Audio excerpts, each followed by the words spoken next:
우리 시간 성경 말씀 보겠습니다. 사도행전 16장입니다. 16장 6절에서 10절입니다. 제가 가진 성경은 215페이지에 있습니다. 16장 6절에서 10절 말씀을 한 목소리로 봉독하겠습니다. 성령이 아시아에서 말씀을 전하지 못하게 하시거늘 그들이 부르기아와 갈라디아 땅으로 다녀가 무시아 앞에 이르러 비두니아로 가고자 애쓰되 예수의 영이 허락하지 아니하시는지라. 무시아를 지나 드로아로 내려갔는데 밤에 환상이 바울에게 보이니 마게도냐 사람 하나가 서서 그에게 청하여 이르되 마게도냐로 건너와서 우리를 도우라 하거늘 바울이 그 환상을 보았을 때 우리가 곧 마게도냐로 떠나가기를 힘쓰니 이는 하나님이 저 사람들에게 복음을 전하라고 우리를 부르신 줄로 인정함이로라. 아멘. 오늘 움직이는 보좌의 절대의 망대라는 제목으로 함께 말씀을 나누겠습니다. 오늘도 이른 새벽을 깨워서 하나님의 예배의 자리에 오신 여러분들을 축복합니다. 우리가 하루를 시작하시면서 우리의 모든 시선이 하나님이 계시는 그곳을 향하는 것, 그 속에서 우리가 하루를 시작하신다는 것은 이미 승리했다는 것이고요. 또 승리의 자리에 있는 우리의 삶을 통해서 하나님은 말씀을 성취하실 거라는 이야기입니다. 그래서 우리가 새벽을 깨워서 예배 자리에 오시는 것은 축복입니다. 이 자리가 그러한 축복의 자리입니다. 그리고 내가 나 중심으로 하루를 시작하지 않고 말씀 안에서 성령의 인도 받는 것 자체가 이미 축복 안에 들어온 것입니다.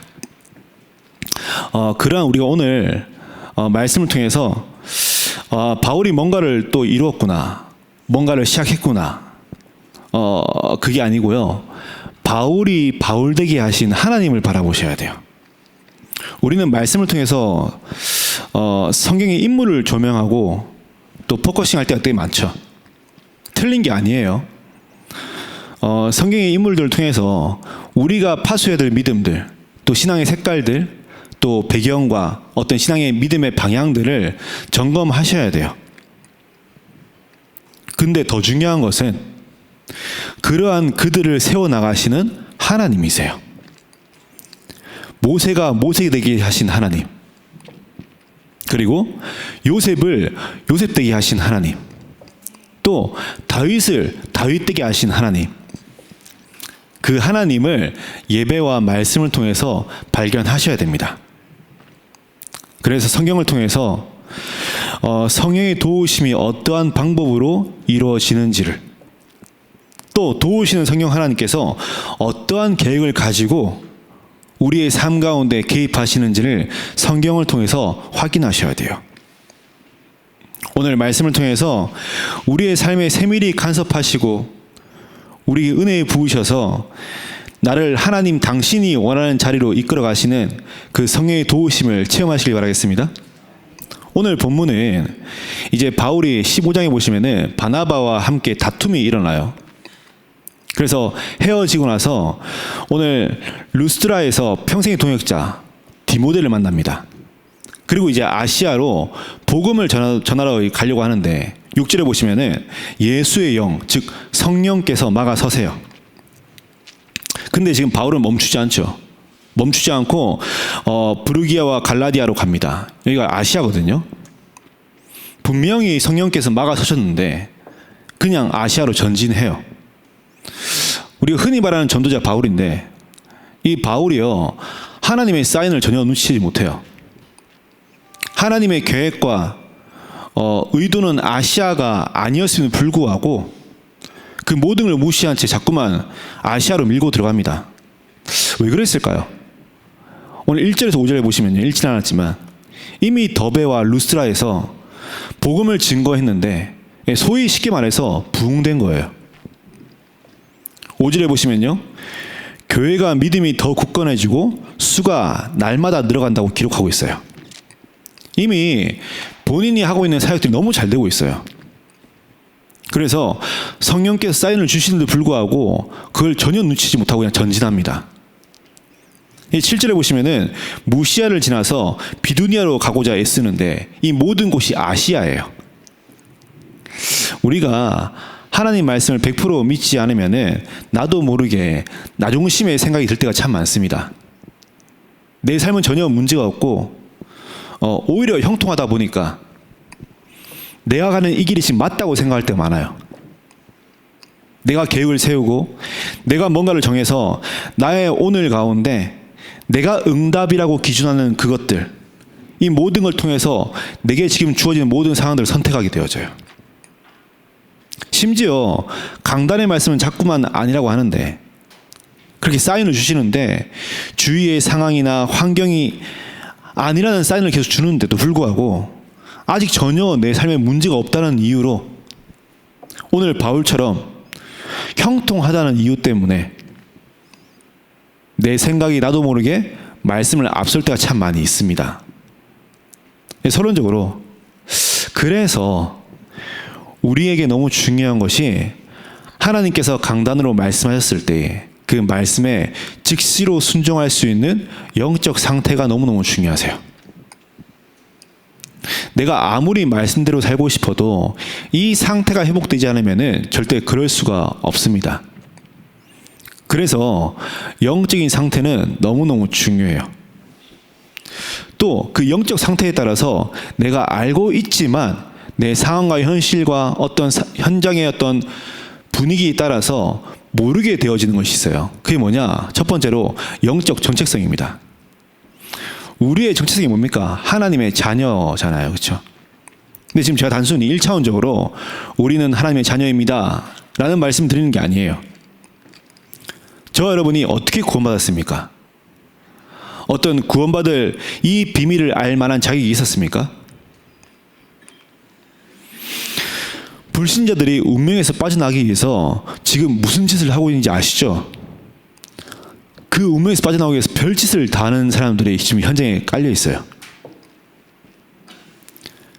무슨 짓을 해도 빠져나갈 수 없는 것이 운명인데 우리는 그것에서 은혜로 빠져나왔어요. 우리가 하나님의 자녀가 되었다는 말이 어떤 의미인지를 진짜 아셔야 돼요. 그래서 내가 자녀가 되었다는 그 한마디에 감사와 감격이 나오셔야 합니다. 너무나 연약하고 죄 속에서 그냥 죽어야지만 되는 그런 우리를 아무 조건 없이요 그리스도의 사랑으로 살리신 하나님, 그 하나님이 우리의 아버지이시고 우리는 그의 자녀입니다. 그러한 우리를요 나의 현실에 갇혀 살지 않고 내 문제와 현실, 내게 주는 모든 환경을 발판 삼아서 세계복음화의 증인으로 내가 서 있는 모든 현장 가운데 전도자로 하나님이 세우셨어요. 근데 이러한 내 영적 상태가 그러한 축복들, 어마어마한 축복들을 받았음에도 불구하고 심지어 알고 있음에도 불구하고 모르게 되어져요. 즉 인식하지 못하는 거죠. 너무나 많은 축복을 하루 받고 시작하는데 내 수많은 현실과 상황과 변해가는 수많은 현장 가운데 내가 하나님의 자녀라는 사실을 인식하지 못하고 그냥 잊어버린 채 하루를 지내는 사람 너무 많아요. 오늘 바울이 그랬습니다. 바울이요. 성경에서는 바울이 그러한 바울의 영적 상태를 드러내고 있습니다. 지금 바울이 1절에 보시면요. 루스트라에서 디모데를 만나죠. 디모데는 TCK예요. 엄마가 유대인이고요. 아빠가 헬라인입니다. 근데 그런 디모데를 데려다가 할례를 시켜요. 뭐 때문에 할례 시키냐? 유대인들에게 복음을 증거하기 위해서. 그게 틀린 말이 아닌데 바울은 처음부터 하나님께서 이방의 임금들과 이방인들을 살릴 택한 그릇으로 부르셨어요. 그렇죠? 이방을 살릴 사람으로 하나님께서 부르신 거예요. 그리고 눈에 보이게는 바울이 전하는 복음이 예루살렘을 넘어서 저기 안디옥까지 전파되어지는 것처럼 보이지만 1차 선교 여행도 그렇지만 자꾸만 아시아 쪽으로 향합니다. 그러면서 아시아 쪽으로 향하면서도 거기 도착해서는 회당에서 유대인을 찾아요. 자꾸만. 무슨 말이냐? 눈에 보이기에는 이방 땅을 향해 가고 있는 것 같은데 그 내면을 들여다보면요. 복음은 아직까지도 유대인을 벗어나지 못하고 있어요. 그 중심을 만들고 있는 거예요. 그래서 하나님께서 여러 사인을 보내세요. 너는 이방의 택한 그릇이야. 이방인들의 복음을 전해야 된다고. 자꾸만 이렇게 현장을 보내시면서 사인을 주십니다. 바나바와 바울이 다쳤을 때 하나님께서 바울에게 신라를 붙이시죠. 이 신라는 로마 사람이에요.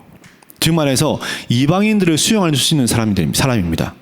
지금 디모데를 만났는데 이 디모데 또한 언어가 가능한 이방인의 중요한 문이 될 수 있는 사람이에요. 하나님께서 이들을 자꾸만 붙이신 이유는 바울을 통해서 이방 땅의 복음이 증거되길 원해서 그러신 겁니다. 근데 그게 바울의 정체성인데, 이방 땅의 복음을 증거하는 것이 바울의 정체성인데, 바울의 중심에는 아직 유대인을 벗어나지 못하고 있어요. 다시 말해서 하나님이 부여하신 자신의 정체성을 100% 인식하지 못하고 있는 거예요. 오늘 저와 여러분이 내게 있는 모든 현장 속에서 내게 부여하신 정체성, 이 정체성을요, 나의 현실 속에서 인식할 수 있는 영적 상태를 회복하시길 바라겠습니다. 두 번째로, 그 영적 상태에 따라서 알지만 또 인식하지 못하게 되어지는 것이 있습니다. 뭐냐? 시간표예요. 영적 상태가 조금만 흔들려도 우리는 집중의 대상이 달라지죠. 반대로 영적 상태가 회복되어지면은 내 인생의 시간표를 절대 내 마음대로 정하지 않습니다. 철저하게 교회의 시간표를 따라가요. 하나님이 세우신 교회가 어딜 향해 달려가고 있는지를 점검하게 되어집니다. 그래서 우리는요, 말씀을 통해서 회복하셔야 돼요. 말씀에 즉시 순종할 수 있는 영적 상태를 회복하셔야 됩니다. 말씀이 아니고는 나의 영적 상태를 살리기가 어렵습니다. 그래서 우리의 모든 상태가 자꾸만 예배에 노출되셔야 돼요. 그래서 내게 주어지는 시간표를 내가 정하는 것이 아니고 주일 강단 말씀을 통해서 교회의 시간표가 어딘지를 점검하시고 그 속에 나를 두시는 거예요. 그래서 말씀을 통해서 하나님이 정하신 내가 어떤 사람인지를 발견하고 눈앞에 보이는 현실이나 어떤 상황이나 수많은 어떤 어려움을 통해서 그것 때문에 내 시간표를 정하는 것이 아니고요. 강단을 통해서 내게 주어지는 모든 현실, 상황, 조건과 상관없이 내가 어디 서 있어야 하는지를 확인하셔야 돼요. 하나님이 서게 하실 그 자리. 강단의 말씀은요, 내가 도전하는 것이 아닙니다. 내가 서 있어야 할 자리를 말씀하시는 거예요. 이번 주 강단의 말씀을 통해서 저와 여러분에게 하나님께서는 성막의 뜰, 이방의 뜰, 그 자리에 서 있으라고 하세요. 그게 우리가 서 있어야 할, 내가 지켜야 할 시간표입니다. 하나님은 지금 바울을요, 마게도냐로 보내길 원하세요. 지금 거기 어디입니까? 마게도냐는요, 로마의 식민지입니다. 로마의 모든 문화를 답습하고 있는 가장 시급한 현장이었어요. 하나님은 우리를 깨닫게 하셔서 결국 치유가 필요하고 후대가 무너지며 미래가 전혀 없는 그러한 시급한 현장 가운데 보내십니다. 오늘 하루 우리가 가는 모든 현장, 그 현장이 진짜 복음이 필요한 시급한 현장임을 깨달으시길 바라겠습니다. 그럼 본론적으로 그런 우리가 그 시급한 현장에서 무엇을 말해야 됩니까? 오늘 바울은 기독교 말씀에 거기서 어떤 세 가지 망대를 세웠습니까? 그게 뭐죠? 우리가 그 시급한 현장 가운데서 증거해야 될, 말해야 될 것 한 가지입니다. 최고의 응답이 무엇인지를 알려주셔야 돼요. 진짜 응답이 무엇인지를 알려주셔야 돼요. 죽어가는 그들한테 진짜 복이 무엇인지를, 진짜 복된 소식이 무엇인지를 알려주셔야 돼요. 앞으로 시간이 가면 갈수록 다른 거 말하면 안 됩니다. 예수 믿고 병 나을 수 있고요. 예수 믿고 경제 문제 해결될 수 있고요. 예수 믿고 우리의 정신병 있는 사람들 해결될 수 있습니다. 그런데 성경에서는요, 그거 해결되는 응답이 아니라고 얘기를 해요. 그거 해결되는 응답이 아닙니다. 우리가 자꾸 예수 믿고 병 낫는 거를 응답이라고 얘기하면은 앞으로 과학과 의학이 더욱 발전해서 내가 가진 이 병이 100년 뒤에 약으로 치료할 수 있는 그런 시대가 온다면은 그때는 무엇을 가지고 예수가 응답을 말하겠냐고요. 안 그렇습니까? 100년 전에도 100년 후에도 응답이 될 수 없는 것은 지금도 응답이 아니에요. 이전에도 지금도 앞으로도 전혀 해결할 수 없는 어떤 과학과 의학으로 해결할 수 없는 근본의 문제를 해결한 것이 진짜 응답입니다. 그것만 이야기하셔야 돼요. 그래서 저와 여러분은 그 시급 현장 속에서 첫 번째로 뭘 증거하시냐? 오직 그리스도만 말하셔야 됩니다. 오늘 저와 여러분이 나의 모든 하루 속에서 오직 그리스도만 증거하시기 바라겠습니다. 이게 진짜 응답이에요. 죄 가운데 있는 그들을 무엇으로 치료할 수 있겠습니까? 이번 주 성막의 뜰이라는 말씀이셨죠. 그 성막의 뜰의 입구를 성경 말씀에 보면요, 동쪽 끝에 두라고 해요. 동쪽 끝은 성경에서 죄인의 자리를 뜻합니다. 아담이 에덴에 쫓겨나서 동쪽 끝으로 도망가요. 가인이 아벨을 죽인 다음에 동쪽 끝으로 도망갑니다. 하나님께서 아브라함을 동쪽 끝에서 부르세요. 동쪽 끝은 죄인의 자리를 뜻해요. 성막의 뜰을 만들면서 그 뜰의 문을 동쪽 끝에 두라 그래요. 그래야지만 죄인이 들어올 수 있으니까. 그 죄 가운데 있는 그들을 누구의 이름으로 살릴 수 있습니까? 예수 그리스도가 아니면 절대 살릴 수 없습니다. 귀신 들린 자, 불치병 있는 사람 누구를 어떻게 어떤 이름으로 살리겠습니까? 귀신을 쫓아내면 치유된 겁니까? 아니면은 내게 있는 질병이 치유되면은 그게 진짜 치유입니까? 아닙니다. 그 이전에 이들 전부가 완전한 죄인이었어요. 철저하게 하나님을 떠난 죄인입니다. 죄의 싹은 사망이에요. 그래서 귀신이 아무리 떠나가도 또 다른 문제가 와요. 이 죄를 없애기 위해서는 죽어야 끝나는데, 근데 그런 우리를 대신해서 피 흘려 죽으시고 우리를 죄에서 건지신 분이 그리스도이십니다. 그리고 모든 사람들은 그 그리스도가 필요합니다. 이걸 말해주셔야 돼요. 가난해서 시급한 것이 아닙니다. 경제가 흔들려서 시급한 것이 아닙니다. 나쁜 사람이 많아서 시급한 것이 절대 아닙니다. 모든 사람이 죄를 범하였음에 하나님의 영광에 이르지 못했기 때문에, 그렇기 때문에 현장이 시급한 겁니다. 그리고 그 죄 속에 있는 자들을 건질 이름은 그리스도이신 예수밖에 없습니다. 이게 우리가 반드시 현장에 증거해야 될 영적 사실입니다. 예수 믿고 병 낫는 거, 예수 믿고 경정답 받는 거, 회사 취직한 거, 그거를 응답으로 말하면 안 돼요. 그러면은 예수 안 믿었는데 병이 없는 사람, 건강한 사람, 돈 많은 사람, 좋은 회사 취직한 사람은 절대 예수 안 믿어요. 시대가 악하고 마귀는 더욱 선명하게 하나님을 만나지 못하도록 자기의 일을 하고 있기 때문에 우리는 더욱더 극단적으로 복음이 기준되셔야 돼요. 그러한 내가 그리스도를 가졌다, 그 말인즉 다 가진 거예요. 그리스도를 아는 것이, 그리스도 나의 주인 되는 것이 내 인생 최고의 응답입니다. 그리고 이 말을 반드시 오늘 나의 현장 가운데 증거하셔야 돼요. 왜냐? 이 말을 들을 남은 자들이 현장에 있기 때문에 그렇습니다. 그럼 두 번째로, 이 비밀을 가진 우리가 이제는 제대로 가르치셔야 돼요. 현장에, 또 우리 후대 렘넌트들한테 뭘 가르치냐? 그리스도를 모든 것으로 깨달은 자에게 하나님이 주신 최고의 축복이 하나님의 나라라는 것을요. 예수님께서 40일을 말씀하셨어요. 그리고 그 말을 들은 초대교회 사람들이 마가의 집에 내려와서요, 바뀌었습니다.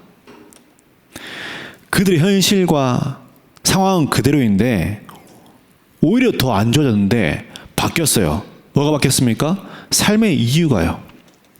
그렇죠? 방향이요, 목적이요, 가치관이요, 우선순위가요. 그게 하나님의 나라예요. 그 증거로 14절에 오로지 기도에 힘쓰더라. 내 현실은 그대로 있는데 내 상황 그대로인데 오로지 기도에 힘쓰더라. 다 내려놓고 기도했어요. 그게 무슨 말입니까? 바뀐 거예요. 우선순위가, 삶의 가치가 바뀐 거예요. 이게 하나님의 나라입니다. 그래서 진짜 내가 죽고 그리스도만 사는 자가 되어지는 것이 하나님의 나라입니다. 이게 하나님께서 우리에게 주신 하나님 나라의 축복이에요. 이것을 현장에 또 후대들에게 또 무너진 성도들한테 가르치셔야 돼요. 그래서 더 이상 기성세대의 문제들을 답습하지 않고 나는 죽고 그리스도가 사는 것이 최고의 축복임을 알려주셔야 됩니다.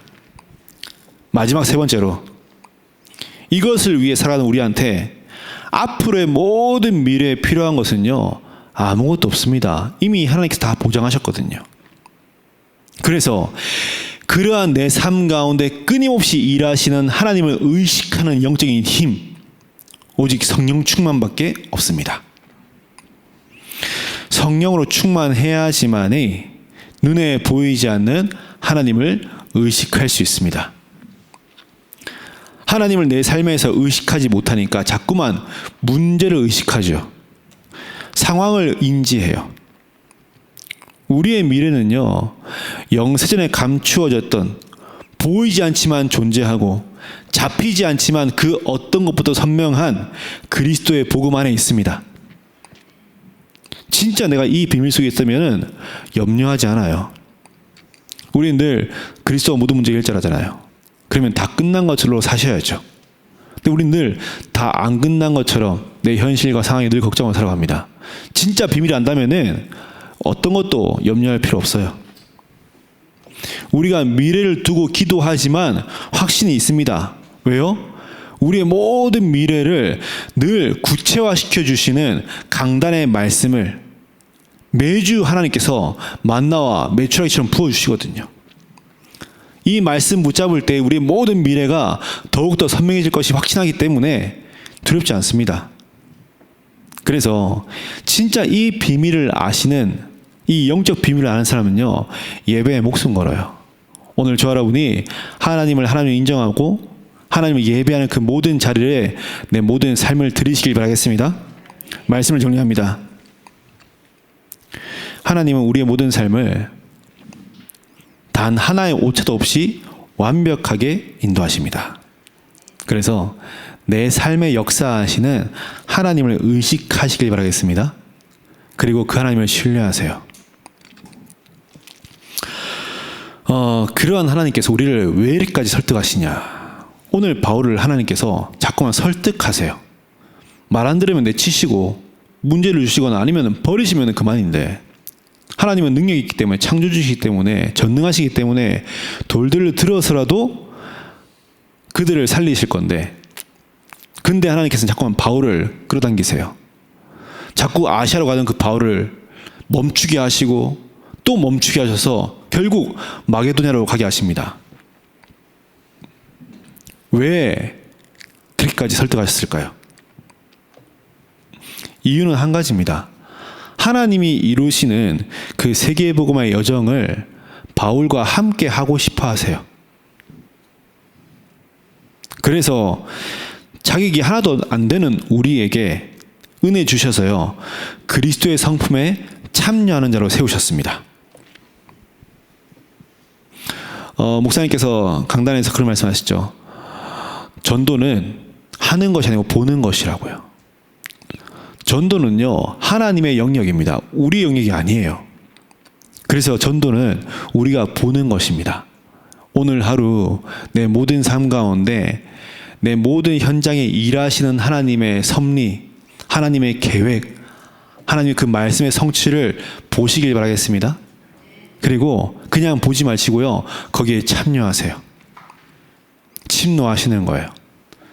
그래서 그 일하시는 하나님의 증인 되시길 바라겠습니다.